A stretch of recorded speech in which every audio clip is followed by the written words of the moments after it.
सो ये मेरा screen visible है आप लोगों को?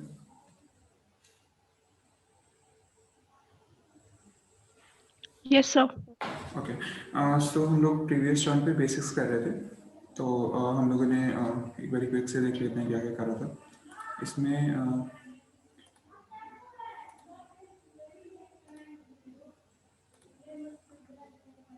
हम लोगों ने केवीएल केसीएल और नॉर्मल जो आपके नोडल एनालिसिस के वो देखे थे। तो एक हम एग्जांपल इसमें हमने नोडल एनालिसिस में देखा था कि कैसे नोडल एनालिसिस के थ्रू कहीं पे वोल्टेज या फिर करंट फाइंड आउट करते हैं।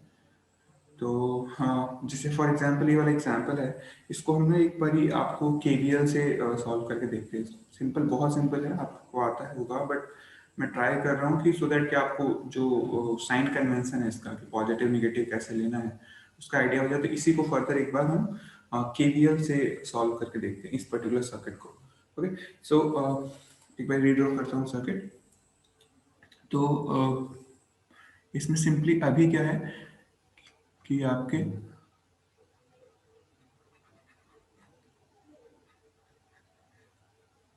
ऐसे आपके 3 रेजिस्टेंसेस हैं और 2 सोर्स हैं यहाँ पर।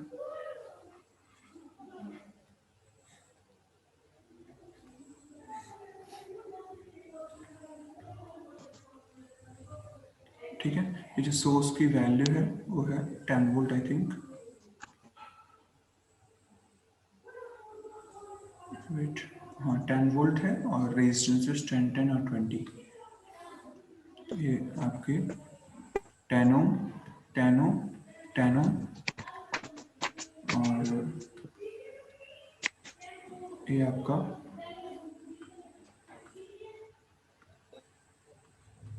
10 वोल्ट है, ये भी, और ये भी 10 वोल्ट है। अब मेरे को क्वेश्चन में क्या दिया गया है कि ये जो 10 ओम है ना, ये सॉरी सर, वेट, ठीक है 20 ओम है, हाँ बीच वाला रेजिस्टेंस 20 ओम है। तो मेरे को इस 20 ओम के रेजिस्टेंस में क्या फाइंड आउट करना है, करंट फाइंड आउट करना है। तो क्वेश्चन में हमको इस 20 ओम के रेजिस्टेंस में करंट फाइंड आउट करना है। ठीक है, इसमें सपोज करो कि इसमें जो भी करंट है, सपोज करो उसको मैं आई से इंडिकेट कर रहा हूँ, तो इसमें आई की वैल्यू फाइंड आउट करना है। क्वेश्चन में दिया हुआ है फाइंड द करंट आई। ना इसको अगर हमको सॉल्व करना है तो जल्दी से एक बार क्विकली देख लेते हैं। हमको यूजिंग केवीएल देखना है इसको, किरचॉफ्स वोल्टेज लॉ। ओके, तो हम लोगों ने जो साइन कन्वेंशन पढ़ा था उसका यूज है इसमें, इससे दैट्स व्हाई हम इसको एक बार देख लेते हैं। तो देखो, जहाँ पे सोर्स है, जहाँ से सोर्स है ना, वहां से आप करंट एज्यूम कर सकते हो। देखो मैंने क्या बताया था, करंट का डायरेक्शन आप कैसे भी एज्यूम कर सकते हो, ठीक है।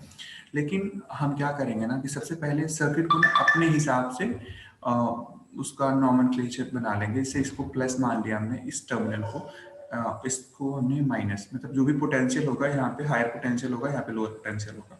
ऐसे यहाँ पे भी प्लस माइनस, यहाँ पे भी हमें प्लस माइनस, ठीक है। अब जो हम करंट एज्यूम करेंगे ना, करंट एज्यूम क्या करेंगे कि करंट, आपका करंट फ्लो का डायरेक्शन कैसे है, ऐसे है, ठीक है। तो सपोज करो कि 10 वोल्ट की वजह से इसमें I1 करंट फ्लो हो रही है, I1, ठीक है। और इस 10 वोल्ट की वजह से इस वाले, इसमें देखो 2 लूप बनेंगे, इस वाले लूप में कितनी करंट फ्लो हो रही है, I2, ठीक है। इसमें I1 करंट फ्लो हो रही है, इसमें I2 करंट फ्लो हो रही है, कैपिटल में, ठीक है। इसमें I1 करंट है और इसमें I2। तो जब I1 करंट मतलब क्या है कि इधर से कौन सी कितनी करंट आ रही है, I1 आ रही है, इधर से आ रही है I2। तो इस वाले रेजिस्टेंस में जो करंट फ्लो होगी 20 ओम में, वो क्या आएगी, I1 प्लस I2 आएगी। आएगी कि नहीं आएगी, बताओ। Yes sir.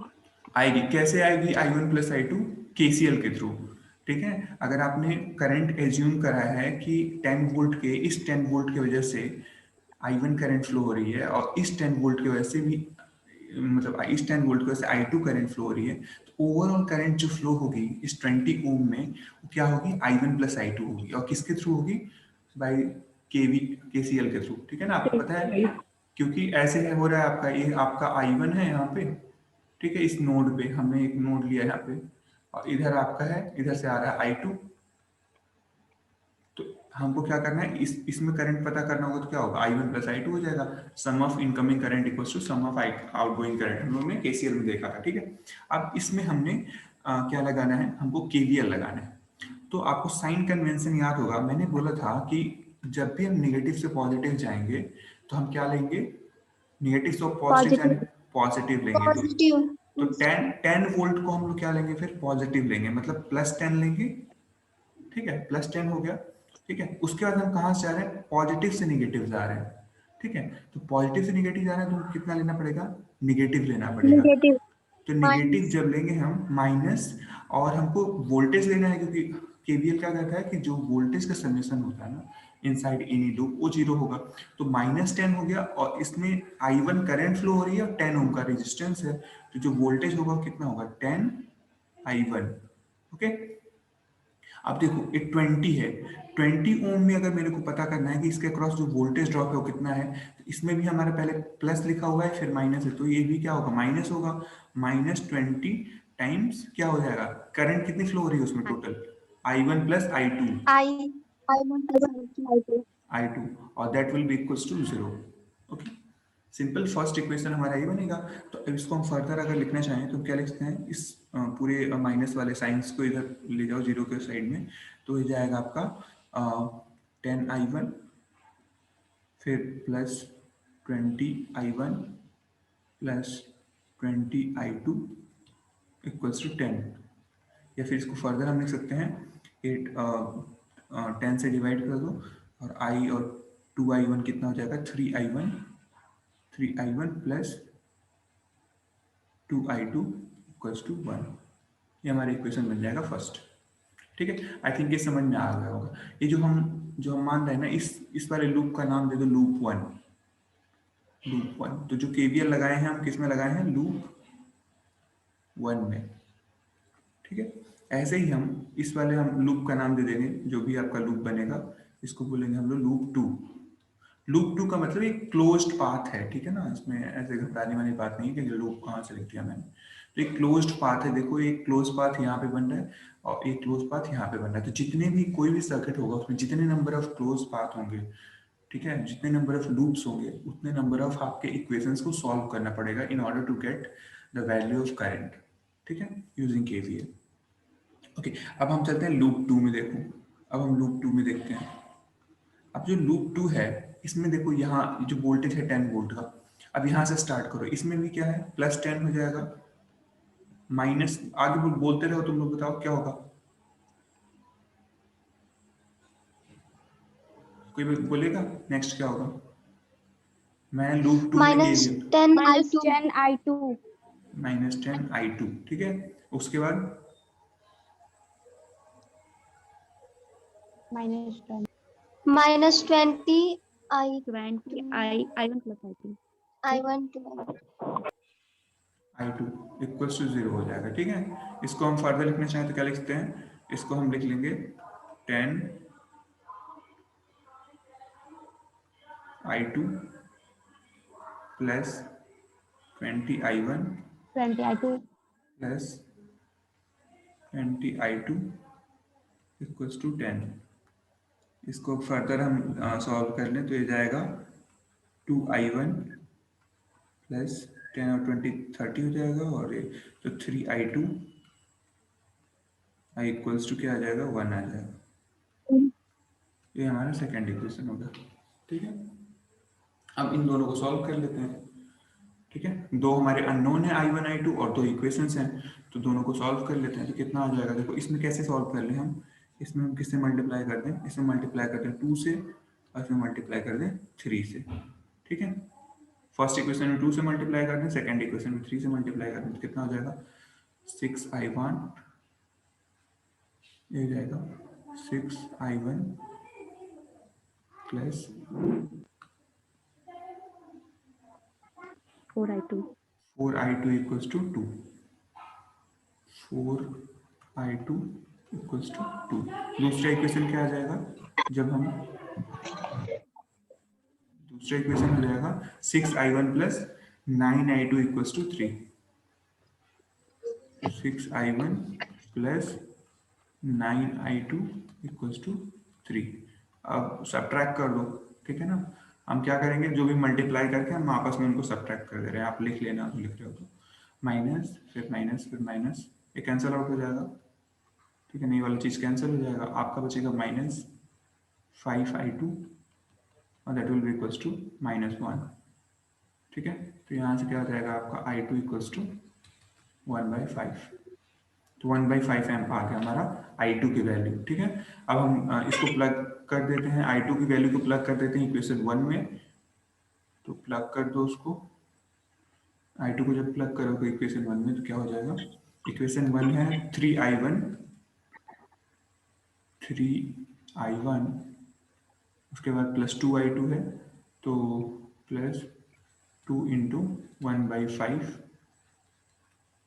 ठीक है, इक्वल्स टू कितना है 100, ठीक है। यहाँ पे आ जाएगा और I1 इक्वल्स टू 1 माइनस 2/5, ठीक है। तो ये आ जाएगा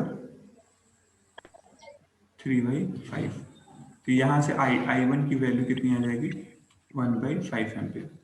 और आपको पता है हमको क्या कैलकुलेट करना था, हमको कैलकुलेट करना है करंट I, ठीक है ना। करंट कौन सा करंट कैलकुलेट करना है, current flowing through 20 ohm resistance, right. So जो करंट I जो है, करंट I, ठीक है, वो क्या है, सिंपली I1 प्लस I2 है, ठीक है।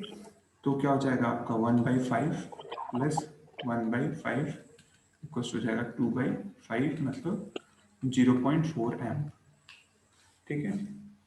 तो देखो एक तो तरीका ये है, दूसरा तरीका हम लोग का था नोडल वाला। नोडल वाला हमने देखा था कि कैसे हमारा एक ही इक्वेशन में हमारा आ जाएगा वैल्यू, ठीक है। यहाँ पे वोल्टेज पता चल जाएगा मेरे को, ठीक है, हम लोगों को क्या पता चल जाएगा, वोल्टेज पता चल जाएगा, एंड उसके बाद हम क्या करेंगे, वोल्टेज डिवाइडेड बाय रेजिस्टेंस, हमारा क्या आ जाएगा, करंट की वैल्यू आ जाएगी, ओके। तो इसमें समझ में आ गया आप लोगों को, कोई प्रॉब्लम है इसमें कहीं पे केवीएल में लगाने में, ये समझ में आ गया, No. आगे समझ में, Yes, sir. Okay Yes, sir. Okay. So अब नेक्स्ट हम लोग देखते हैं, हम लोग इसमें कुछ और बेसिक्स देख लेते हैं। तो ये तो हम लोग का हो गया केवीएल, केसीएल और ओम्स लॉ, फिर नोडल एनालिसिस, ये सब कर लिया। अब हम स्टार्ट करते हैं बेसिक्स ऑफ एलिमेंट्स, एलिमेंट्स के बारे में जान लेते हैं कि एलिमेंट क्या होता है, ठीक है। जैसे नेटवर्क की बात करेंगे तो नेटवर्क क्या होता है, जनरली ग्रुप ऑफ एलिमेंट्स होते हैं, ठीक है। तो सबसे पहले हम जानेंगे एलिमेंट्स क्या क्या होते हैं, ठीक है। ऑलरेडी आप लोग फेमिलियर हो गए, बट हम अच्छे से देख लेते हैं कैसे हम पता करते हैं एलिमेंट्स की प्रॉपर्टीज क्या क्या होती हैं। तो सबसे पहले देखते हैं एलिमेंट्स।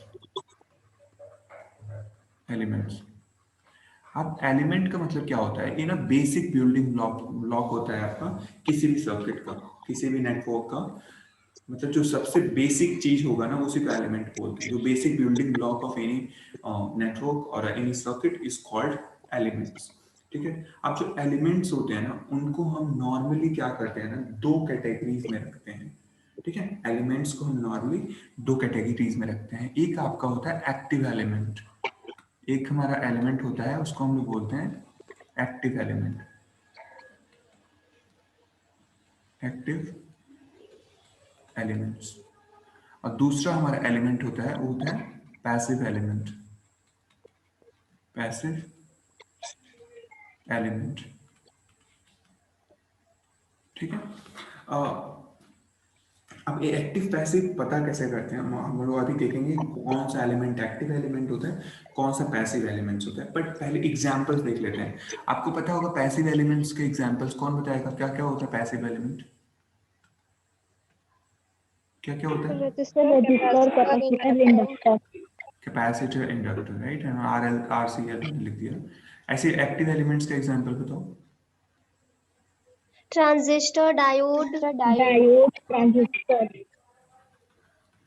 ट्रांजिस्टर, डायोड हो गए, ठीक है, एक्सेट्रा। ऑप एम्प हो गया, ऐसे थायरिस्टर्स में आते हैं आपके SCR वगैरह, ये सारे एक्टिव एलिमेंट्स के एग्जांपल्स हैं, ठीक है। Passive element. अब हमारा क्वेश्चन ये आता है कि आखिर एक्टिव एलिमेंट क्या होता है। कोई बताएगा what is active element? Active element क्या होता है?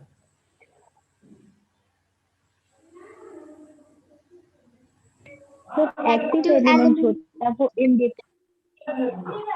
वो इंडिपेंडेंटली पावर या एनर्जी को डिलीवर कर सकता है अब फॉर इनफाइनाइट अमाउंट।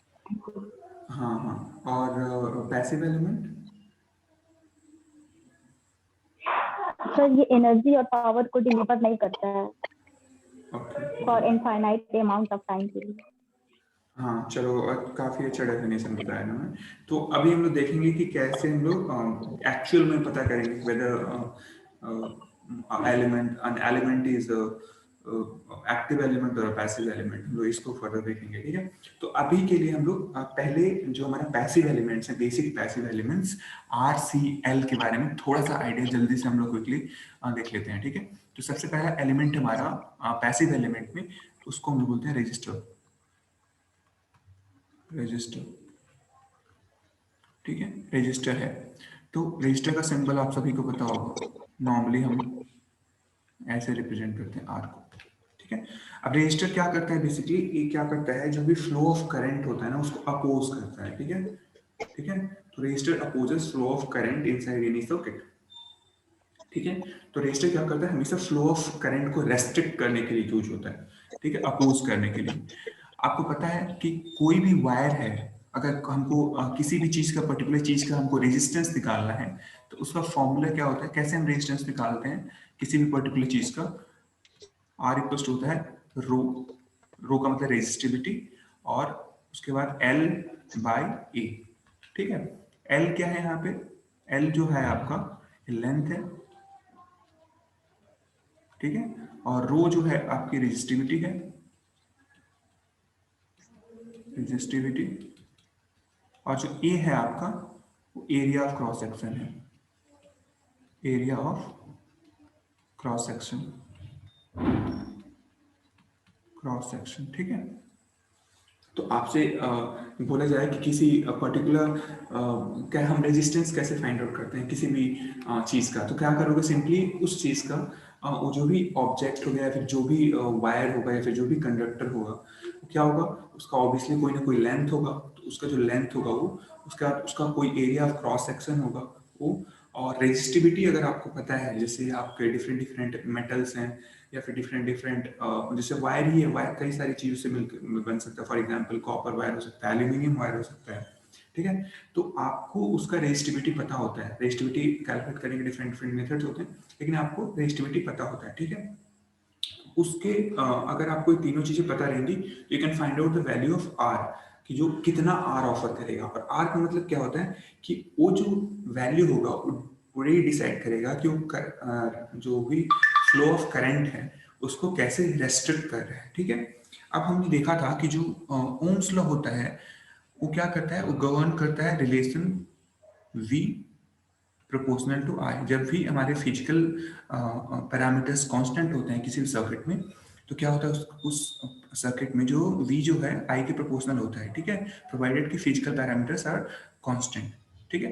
तो इसको हम लोग जब प्रोपोर्शनैलिटी को ब्रेक करते हैं, देन मतलब इसको फर्दर लिखते हैं, तो R टाइम्स I हो जाएगा, V equals to R times I। तो यहाँ से अगर हमको R निकालना होगा तो R equals to V by I हो जाएगा, ठीक है। हमने ये भी देखा था कि अगर मैं इस एक्सिस पे, ये वाई एक्सिस है हमारा और ये एक्स एक्सिस पे है, इस पे मैं अगर वोल्टेज ले लूँ, यहाँ पे मैं वोल्टेज ले लूँ, और एक्स एक्सिस पे मैं करंट ले लूँ, ठीक है। तो जो ये जो लाइन होगा, ये जो ऑरिजिन से पास हो रहा है जाएगा ऐसे, ये क्या रिप्रेजेंट करेगा, ये रिप्रेजेंट करेगा आपको आर, और इसका जो स्लोप होगा वो क्या होगा, सिंपली V बाई आई, ठीक है ना। ये जो स्लोप होगा ना इसका, ये जो लाइन का जो स्लोप होगा, वेट,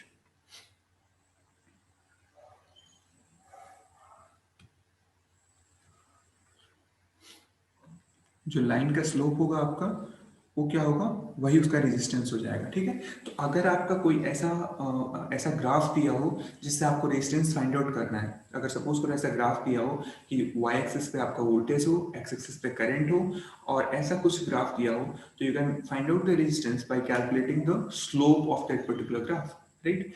अब एक चीज और ध्यान में दो कि ये जो ग्राफ है ना, आपको कुछ लीनियर टाइप का लग रहा हो, ये जो इक्वेशन होता है ना, जो y equals to m x लिखते हो आप, y equals to m x, एक लीनियर इक्वेशन है। हम लोग अभी देखेंगे लीनियरिटी का मतलब क्या होता है, अभी थोड़ी देर में देखेंगे हम लोग। एक अभी के लिए बस आपको देख के भी लग रहा होगा कि कुछ एक लीनियर टाइप का वो है, ठीक है ना। तो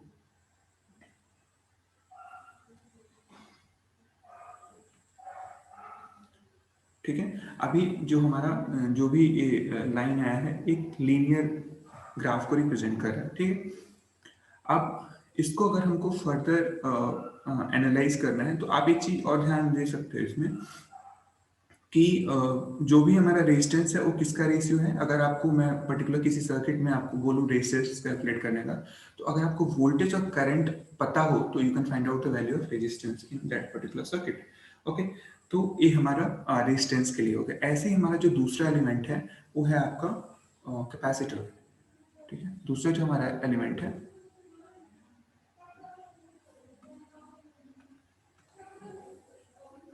वो है हमारा कैपेसिटर, इसको बोलते हैं हम लोग सी से रिप्रेजेंट करते हैं, ठीक है।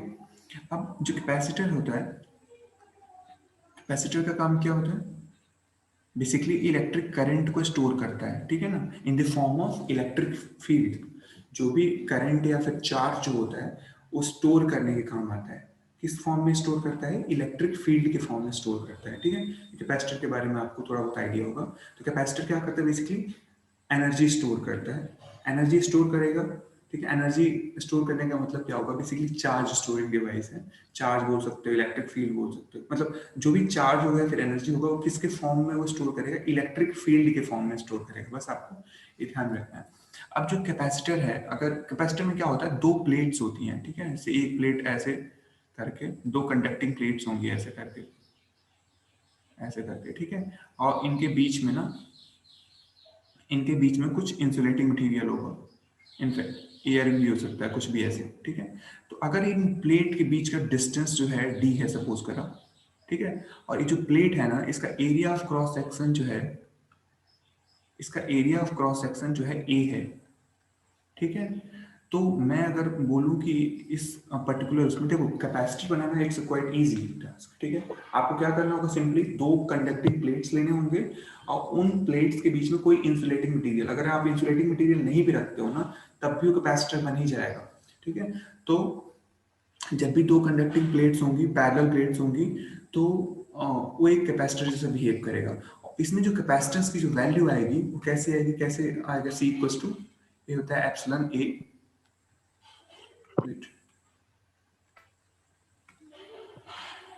क्या होगा वैल्यू इसका, एप्सिलॉन ए बाय डी, ठीक है। अब देखो एप्सिलॉन क्या होता है यहाँ पे, एप्सिलॉन आपका होता है परमिटिविटी ऑफ मटेरियल। जो भी आप परमिटिविटी होगा, मतलब जो भी आपने इंसुलेटिंग मटेरियल लिया है, इसकी जो परमिटिविटी होगी वो होगी एप्सिलॉन। एप्सिलॉन को हम लोग लिखते हैं further epsilon naught, epsilon r, ठीक है। अगर आपने केवल मतलब ऐसे कोई मटेरियल नहीं रखा है इन बिटवीन, आपने ऐसे ही मतलब एयर है उसके बीच में, तो उस केस में एप्सिलॉन आर की वैल्यू 1 हो जाएगी, तो एप्सिलॉन की वैल्यू एप्सिलॉन नॉट हो जाएगी, ठीक है। तो in the case of air, मतलब अगर आपका कोई उसमें मटेरियल नहीं है ऐसा, इन दैट केस जो एप्सिलॉन आर की वैल्यू है, जो परमिटिविटी है, वो क्या होगा, 1 हो जाएगा। और फिर एप्सिलॉन की वैल्यू क्या हो जाएगी, एप्सिलॉन नॉट। एप्सिलॉन नॉट आपका कांस्टेंट होता है, ठीक है। तो ये आपका कैपेसिटर आप फाइंड आउट कर सकते हो, वैल्यू ऑफ कैपेसिटेंस जो आप फाइंड आउट कर सकते हो अगर आपको एरिया, क्रॉस सेक्शनल एरिया पता हो और जो प्लेट्स के बीच का डिस्टेंस पता हो, तो आप क्या कैलकुलेट कर सकते हो, सी कैलकुलेट कर सकते हो, ठीक है। इसका जो यूनिट होता है क्या होता है, फैराड होता है। कैपेसिटर का यूनिट क्या होता है, फैराड होता है, ठीक है। ये हो गया। अब एक चीज बताओ, कैपेसिटर जो है ना, उसका रिलेशन कैसे होता है। जो आपका कैपेसिटर, मैंने क्या बोला, कैपेसिटर किसको स्टोर करता है, चार्ज को स्टोर करता है। तो जो चार्ज स्टोर करता है ना, वो किसके प्रोपोर्शनल होता है? वो ना आपका वोल्टेज के प्रोपोर्शनल होता है। जो भी आप वोल्टेज अप्लाई करते हो कैपेसिटर के अक्रॉस, ठीक है, उस वोल्टेज के प्रोपोर्शनल ही उसमें चार्ज स्टोर होता है। तो अब जो इसमें जो जितना चार्ज स्टोर हुआ है किसके प्रोपोर्शनल है? अप्लाइड वोल्टेज के। इसको अगर आप फर्दर सॉल्व करोगे तो Q इक्वल्स टू होगा CV, जो प्रोपोर्शनैलिटी कांस्टेंट होता है वो होता है C, जिसको हम लोग बोलते हैं कैपेसिटेंस। ठीक है, C को क्या बोलते हैं हम लोग? कैपेसिटेंस बोलते हैं। तो ये आपका इक्वेशन बन जाएगा जैसे Q equals to CV। Okay, अब आपको पता है कि अगर मैं दोनों तरफ डिफ्रेंशिएट कर दूं, ठीक है, C ध्यान लो, C क्या होगा यहाँ पे? कांस्टेंट होगा, ठीक है। तो अगर मैं दोनों तरफ डिफ्रेंशिएट कर दूं तो विद रिस्पेक्ट टू T तो क्या हो जाएगा? dQ बाई dt और इक्वल्स टू क्या आ जाएगा? C dV बाई dt आ जाएगा ना। क्यों C बाहर है? C बाहर इसलिए क्योंकि ये कांस्टेंट है, हमने ऊपर देखा था, ठीक है। अब बताओ dQ बाई dt क्या होता है? What is dQ by dt?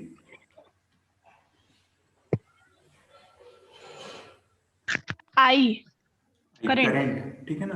तो यहां से आ जाएगा आपका करंट, करंट आ गया, और C है और dV बाई dt, ठीक है। तो जो भी करंट होगा कैपेसिटर के अंदर, ठीक है, मतलब कैपेसिटर से के जो कैपेसिटर बेसिकली, आपने सपोज करो कोई एक कैपेसिटर लिया ऐसे, ठीक है, और आपने यहाँ पे कोई एक वोल्टेज अप्लाई करा ऐसे करके, सपोज करो ऐसे करके V अप्लाई करा और C है। तो आपको अगर I पता करना होगा तो क्या करोगे? सिंपली जो भी वोल्टेज आपने अप्लाई करा है उसको डिफरेंशिएट करोगे और C से मल्टीप्लाई कर दोगे, तो जो current flowing through that particular capacitor will be equal to C times dV by dt, ठीक है। तो ये आपका कैपेसिटर के लिए करंट और वोल्टेज का रिलेशनशिप है, ठीक है। अब सपोज करो मेरे को क्या पता करना है, हमने क्या देखा था कि जब भी हमको रेजिस्टेंस कैलकुलेट करना है, ठीक है, तो रेजिस्टेंस कैलकुलेट हम कैसे करते हैं? सिंपली रेजिस्टेंस कैलकुलेट करने के लिए हम लोग क्या करते हैं कि वोल्टेज और करंट का रेशियो होता है रेजिस्टेंस, ठीक है। अब क्या है इस केस में, इस इक्वेशन को ध्यान से देखो आप, हमारा क्या आया है इस इक्वेशन में? I equals to C dV by dt आया है, ठीक है। अब एक चीज आप ध्यान रखना, मैथ्स में ना एक जो d बाई dt ऑपरेटर होता है ना, जो डिफरेंशियल ऑपरेटर होता है, इसको आप ना j ओमेगा ऑपरेटर से रिप्लेस कर सकते हो, ठीक है। आप लोग लैप्लास ट्रांसफॉर्म पढ़ चुके हो क्या? आप लोगों ने मैथ्स में लैप्लास ट्रांसफॉर्म पढ़ लिया है? Yes sir. Yes sir. Yes, yes sir. Sir. तो कुछ याद है आपको? याद होगा जब d बाई dt होता था ना उसको हम लोग s से रिप्लेस करते थे, ठीक है। जब भी एक डिफरेंशियल इक्वेशन में क्या करते थे हम लोग? सिंपली जो d बाई dt जो होता था उसको हम लोग किससे रिप्लेस करते थे? s से रिप्लेस करते थे। लैप्लास डोमेन में जब उसको हम लोग लैप्लास ट्रांसफॉर्म उसका लेते थे तो d बाई dt को s से, और s जो होता है ना इस सिंपली होता है आपका j ओमेगा होता है, ओके। मतलब क्या है, जो d by D T operator है ना उसको हम j ओमेगा से रिप्लेस कर सकते हैं, ठीक है। अब ध्यान दो, अगर मैं इसको यहाँ पे रिप्लेस कर दूं dv बाई dt को, मतलब d बाई dt को j ओमेगा से, तो क्या हो जाएगा? c टाइम्स j ओमेगा और टाइम्स v हो जाएगा ना, हो जाएगा। Yes sir. हाँ। यस अब सर। देखो, अब मेरे को क्या, मैंने क्या बताया था कि मेरे को क्या करना है ना, कि मेरे को इम्पीडेंस फाइंड आउट करना है, ठीक है। एक्चुअल में जो कैपेसिटेंस और कैपेसिटर और इंडक्टर के केस में हम क्या फाइंड आउट करते हैं? इम्पीडेंस फाइंड आउट करते हैं। तो इम्पीडेंस किसका रेशियो होगा? V और I का रेशियो होगा। तो यहाँ से अगर मैं V अपॉन I निकालूं, और ये V अपॉन I क्या इंडिकेट करेगा? कैपेसिटर का इम्पीडेंस ZC इंडिकेट करेगा, ठीक है। तो V बाई I यहाँ से इस पर्टिकुलर इक्वेशन से निकालो तो क्या आ जाएगा? 1 अपॉन j ओमेगा C आ जाएगा ना, देखो बताओ। यहां से देखो, yes sir. Yes sir. Simply हमने क्या करा यस है सर। कि इस I को आप इस साइड लाओगे, ठीक है, तो V अपॉन I हो जाएगा, और ये पूरा जितना ही है ये आपका इधर चला जाएगा तो 1 अपॉन j ओमेगा C आ जाएगा, ठीक है। तो इसीलिए जो कैपेसिटर होता है ना उसका जो इम्पीडेंस होता है वो क्या होता है? 1 upon j omega C, ZC जो होता है हम लोग 1 अपॉन j ओमेगा C लिखते हैं, ठीक है। तो ये आपको ध्यान रखना है।